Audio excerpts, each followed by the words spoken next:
సమస్యలు కానివ్వండి, లోకంలో ఏ సమస్యకైనా పరిష్కారం ధ్యానమే. త్రికరణ శుద్ధితో భగవంతుడు మనలోనే ఉన్నాడని అర్థం చేసుకుని ఎవరైతే ధ్యానం చేస్తారో, మనకి ఎన్ని సమస్యలున్నా సమస్యలన్నీ పక్కన పెట్టి భగవంతుడిని నమ్ముకుంటారో వాళ్ళని ఆ భగవంతుడే ఆ యోగక్షేమాలు చూసుకుంటారన్నాడు. భగవద్గీతలో ఒక శ్లోకం చెప్పారు, అనన్యా చింతయంతో మాం ఏ జనాహ పర్యుపాస్యతే తేషాం మిథ్యాభియుక్తానాం యోగక్షేమ వహామ్యహం. నీకెన్ని చింతలన్నా ఉండని, నీకెన్ని సమస్యలైనా ఉండని, ఎన్నున్నా అన్ని చింతలు పక్కన పెట్టి ఎవరైతే నాపై చింత పెడతారో, నాపై అంటే మనం ఏమనుకున్నాం ఇన్నాళ్ళు, దేవుడు ఒక విగ్రహం, ఒక రూపం అనుకున్నాం. భగవంతుడు ఒక రూపం కాదండి, ఆయన అనంత శక్తి స్వరూపుడు. సృష్టి అంతా అణువు ఆయనే ఉన్నాడు.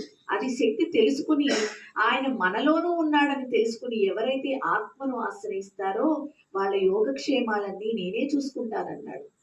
కనుక మనం అందరం మనలో ఉన్న భగవంతుడు తెలుసుకుని మనం ధ్యానం ద్వారా ఆయన ఆశ్రయిస్తే ఖచ్చితంగా మన యోగక్షేమాలు మనం ఏమి కోరక్కల్లా, అన్ని ఆటోమేటిక్ గా మనకు అవసరమైనవన్నీ కూడా ఆయనే అందిస్తాడు. కనుక మనం అందరం కూడా పత్రిక చెప్పిన 2 విషయాలు ప్రతి ఒక్కరూ ఫాలో అయితే అన్ని సమస్యలకి పరిష్కారం దొరుకుతుంది. ఏమిటా 2 విషయాలు? పత్రిక 50,000 పుస్తకాలు చదివి దానిలో ఉన్న సారాన్నంతా 2 ముక్కల్లో చెప్పేశారు. ఏమిటంటే 2 ముక్కలు, హింస చూడో హంస పకడో, 2 ముక్కలు. హింస వదలండి. ఏ హింస? జీవహింస. బతికున్న జీవుల్ని చంపి తినొద్దు అన్నారు. జీవులు చంపడం మానేసా, మాంసం మానేసా సరిపోదు. ఎవరిని ఏ రకంగానూ మనం బాధ పెట్టకూడదు.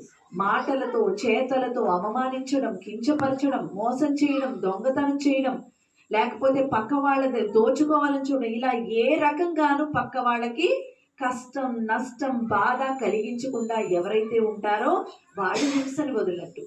కేవలం మాంసం మానేసి చేపలు మానేస్తే హింస వదిలినట్టు కాదు, వాటిని మానాలి. అది పెద్ద పాపం, అది వదలాలి. దాంతో పాటు పక్క వాళ్ళని ఏ రకంగానూ మాటలతో బాధ పెట్టకూడదు. ప్రేమతత్వంతో మాట్లాడాలి.